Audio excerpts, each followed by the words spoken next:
सभी डिजिटलर को मेरा प्यार भरा नमस्कार। आशा करता हूँ आप सभी खुश होंगे और स्वस्थ होंगे।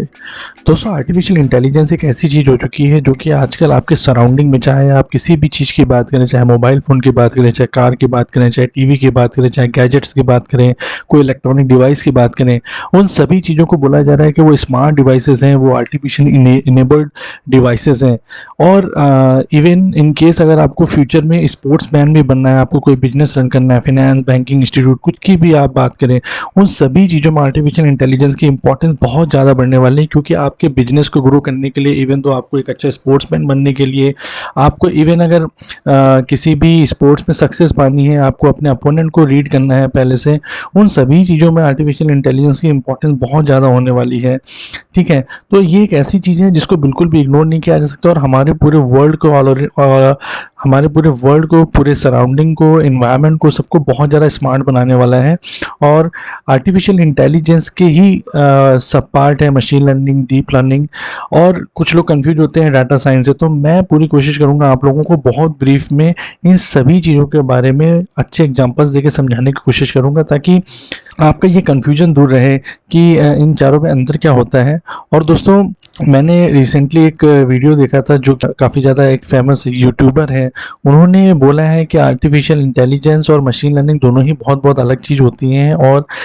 लोग ये जो भी मोबाइल्स डिवाइसेस वगैरह आ रही हैं, उनमें एआई वगैरह बना के आप लोगों को बेवकूफ़ बनाया जा रहा है, और मशीन लर्निंग अलग होती है, आर्टिफिशियल इंटेलिजेंस अलग होती है, जो कि सरासर गलत है। और मैं एज एन आईटी एक्सपर्ट आप लोगों को कोशिश करूँगा इसको थोड़ा सा ब्रीफ आइडिया देके समझाने की, ताकि आप लोगों को चीज़ें आइडिया क्लियर हो। और जिस तरीके से ये बूम हो रही है, जिस तरीके से ये इन्वायरमेंट में ग्रो हो रही है, जिस तरीके से इसकी इंपॉर्टेंस बढ़ रही है, डेफिनेट सी बात है कि इसमें कैरियर ऑप्शन भी बहुत ज़्यादा बढ़ेंगे, इनकी नीड भी बहुत ज़्यादा होगी, जो लोग इसको डेवलप कर सकें, इसको समझ सकें। ठीक है, तो ये आप लोगों ने समझना बहुत ज़रूरी है, और कैसे हम अभी भी इन सब में चीज़ों को रीड करके, चीज़ों में प्रैक्टिस करके हम अपनी जर्नी स्टार्ट कर सकते हैं। तो चलिए स्टार्ट करते हैं।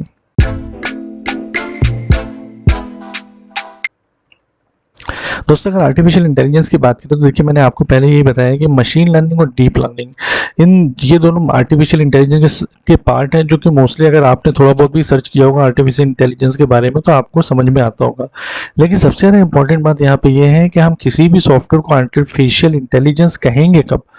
है ना? क्योंकि देखिए, कोई भी आपकी रिक्वायरमेंट आती है, आप हर रिक्वायरमेंट के लिए कुछ ना कुछ एल्गोरिथम लिखते हो, और हर एल्गोरिथम का यही काम होता है कि कुछ आपको इनपुट देंगे, आपकी रीड करेगा आपसे इन्फॉर्मेशन वगैरह, और उसके बेसिस पे वो आउटपुट देगा, या जो भी एक्शन लेना वो सारी चीज़ें करेगा। तो कई लोग ये बोलते हैं कि हमारा जैसे फेस को अनलॉक करते हैं, फेस रीडिंग करके हम फिंगरप्रिंट को अनलॉक करते हैं, ठीक है, तो ये भी आर्टिफिशियल इंटेलिजेंस है। आई वुड से कि हाँ, हो सकते हैं, पर मैं पूरी तरीके से एग्री नहीं करता हूँ कि आर्टिफिशियल इंटेलिजेंस सॉफ्टवेयर है।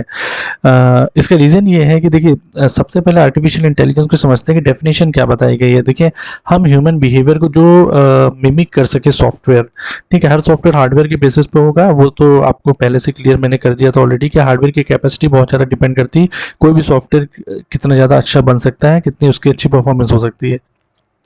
तो ये एज्यूम करते हैं कि मान लीजिए कि कोई बहुत अच्छा हार्डवेयर कैपेबल डिवाइस है, उसके अंदर बहुत अच्छा सॉफ्टवेयर इंस्टॉलेशन किया गया है जो हमको मिमिक कर सकते हैं। जैसे एलेक्सा की अगर हम बात करें तो हम कुछ बोलते हैं तो वो जवाब देता है, लेकिन अभी उसके अंदर ये कैटेगराइजेशन नहीं आया कि स्मेल करके वो चीज़ों को बता सके। ठीक है, क्योंकि हमारे अंदर सिक्स सेंस की स्मेल भी होती है। तो पूरी तरीके से देखिए, ह्यूमन बिहेवियर को कॉपी अभी किसी भी डिवाइस ने नहीं किया है, ये सब चीज़ें इन प्रोग्रेस हैं। तो ये चीज़ें आपको समझना जरूरी है। अगर कोई सॉफ्टवेयर हमने डेवलप किया है और जो हमने ऑलरेडी उसमें एल्गोरिथम लिखी है, उसके बेसिस पे सिर्फ वो आई मीन एग्जीक्यूशन उसका हो रहा है, जैसे फिंगरप्रिंट हमने जो दिया और उसके बेसिस पे वो अनलॉक कर दे रहा है, तो मैं इसे सॉफ्टवेयर की तरह ट्रीट करूँगा। इवन वीक एआई कहूँगा उसको, फुल एआई या अच्छा एआई, स्ट्रॉन्ग एआई सॉफ्टवेयर नहीं कहूँगा। एआई सॉफ्टवेयर तब कहते हैं जब चीज़ें रीड करने लग जाता है अपने आप से, मतलब उसके अंदर इंटेलिजेंसी आने लग जाए। जैसे आपने अगर ये तरीके का सॉफ्टवेयर बनाया है जो चीज़ों को रीड कर रहा है, उनके कैटेगराइजेशन को रीड कर रहा है, उनकी प्रॉपर्टीज़ को रीड कर रहा है, और उनको देख के वैसा ही सिमिलर कोई नई चीज़ आप दें, ठीक है, और उसको रिकॉग्नाइज वो कर ली जाए, उसे कहेंगे हम आर्टिफिशियल इंटेलिजेंस इनेबल्ड सॉफ्टवेयर। ठीक है, तो मशीन लर्निंग यहाँ पे यही चीज़ है कि जैसे आप आपकी जो मशीन है वो लर्निंग कर रही है, वो कितने डिफरेंट डिफरेंट एट्रीब्यूट्स और पैरामीटर्स आप दिखा रहे हैं उसको उनकी लर्निंग कर रही है,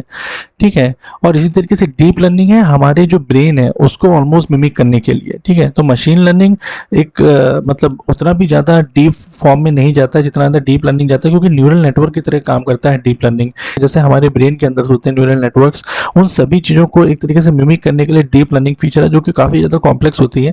लेकिन कई एल्गोरिथम उसके भी बहुत अच्छे अच्छे लिखे हैं जिनका यूटिलाइजेशन आप कर सकते हैं। तो ये एक्चुअली में चीज़ें हैं एआई, मशीन लर्निंग और डीप लर्निंग। अभी अगर डाटा साइंस की बात करें, अभी इनके बारे में डिटेल में और थोड़ा सा बात करते हैं कि क्या क्या टाइप होते हैं।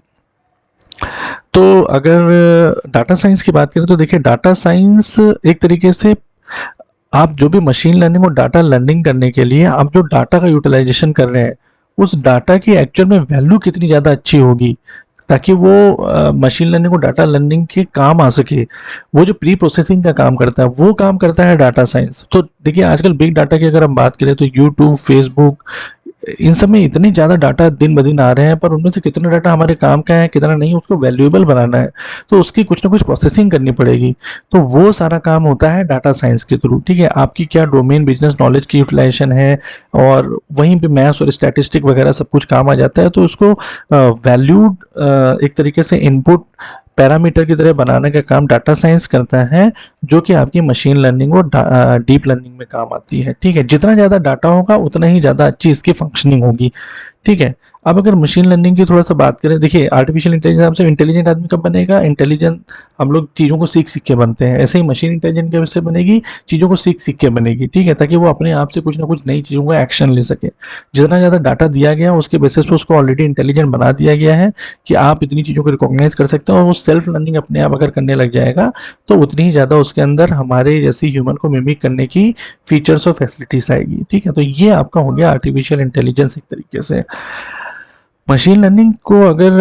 थोड़ा सा और अच्छे से समझने की कोशिश करें कि मशीन लर्निंग का मतलब क्या है, कि तो इनके कई कैटेगराइजेशन है, 4 कैटेगराइजेशन होते हैं, मतलब मेनली ये 3 में भी कवर हो जाएंगे। सुपरवाइज लर्निंग का ये मतलब है कि जैसे लेवल ऑफ फीचर की बात करते हैं, जो आप कोई भी डेफिनेशन अगर देखेंगे तो उसका मतलब ये है कि आप जैसे मान लीजिए गूगल फोटोज़ को ओपन करते हैं तो हर फोटो के कुछ ना कुछ फेस आपको दिखाई देते हैं, तो आप उनके नाम दे देते हैं वहाँ पे, तो उसको कहते हैं हम लेबलिंग करना एक तरीके से, ठीक है। तो ऐसे ही डॉग्स वगैरह के जितने भी पैरामीटर्स है, इतनी फोटोज है, आपने सब इसको एज एन इनपुट दे दिया कि इसको हम लोग कहते हैं डॉग, तो एज अ फीचर हो गया डॉग। तो अगर वैसा ही सेम सिमिलर फीचर, वैसी आंखें, वैसे ईयर्स, वैसे फेस, ऑलमोस्ट सिमिलर चीज़ें दिखेंगी मशीन को, तो वो रिकॉग्नाइज कर लेगा हाँ ये डॉग है। लेकिन हो सकता है आप अगर एलिफेंट को दिखाएंगे तो वो रिकॉग्नाइज नहीं कर पाएगा। तो इस टाइप की लर्निंग को हम लोग कहते हैं सुपरवाइज लर्निंग, जहाँ ऑलरेडी हमने डाटा दिया हुआ है, लेबल्स, फीचर्स कैटेगराइजेशन किया हुआ है, उनको हम लोग कहेंगे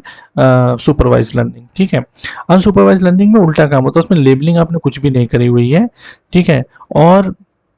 इसमें क्लस्टरिंग आप करते हैं, ठीक है। कई ग्रुप्स के आप क्लस्टरिंग करते हैं, उन क्लस्टरिंग के बेसिस पे वो समझ जाते हैं कि ये किस क्लस्टर को बिलोंग करता है, और वहाँ पे कहीं ना कहीं जो डाटा के आपके ऑलरेडी इनपुट पहले से हैं उनके एल्गोरिथम वगैरह रन करके वो रिकॉग्नाइज कर ले जाते हैं कि उसको क्या करना है। तो जैसे सुपरवाइज लर्निंग में जैसे डिसीजन ट्री हो गया, डिसीजन ट्री में एक तरीके से मान लीजिए जैसे आप अगर जॉब करना चाहते हैं, आपने कुछ पैरामीटर्स दिए हैं कि इतनी सैलरी होनी चाहिए, वर्क लाइफ कल्चर बैलेंस अच्छा होना चाहिए, वो सारी चीज़ों का पैरामीटर के बेसिस पे वो बता देगा कि हाँ आपके लिए सुटेबल है कि नहीं वो जॉब। ऐसे ही अनसुपरवाइज लर्निंग की बात करें तो के मीन्स यहाँ पे एल्गोरिथम सबसे ज़्यादा फेमस है, जो क्या करती है जैसे कि जैसे आप मान लीजिए कि जैसे रिकमेंडेशन हो गया, आप नेटफ्लिक्स को ऑन करते हैं, ठीक है, आपने कुछ मूवीज़ देखी, तो वो स्पोर्ट्स टाइप की मूवीज़ आप ज़्यादा देख रहे हैं, तो वो उसको रीड कर रहा है, वो समझ जा रहा है कि आपकी चॉइसेस हो सकता है स्पोर्ट्स टाइप से ज़्यादा मूवीज़ देखने की हैं। तो आप जब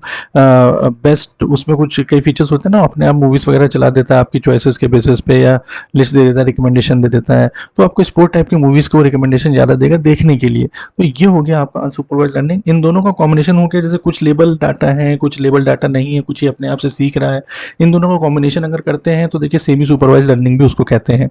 अब बात करते हैं री इन्फोर्समेंट लर्निंग की, जिसमें जैसे हम लोग लर्निंग करते हैं, हम इन्वायरमेंट में बाहर जाते हैं और हमारा एक्सपीरियंस जैसा भी होता है उसको हम समझते हैं और उसके बेसिस पे आगे बिहेव करना शुरू करते हैं, वही चीज़ होती है री इन्फोर्समेंट लर्निंग। तो मतलब अगर आपने कल को कुछ ऐसा रोबोट बनाया है जो मान लीजिए ग्रीन रेवोल्यूशन लाने के लिए है, तो वो कार्बन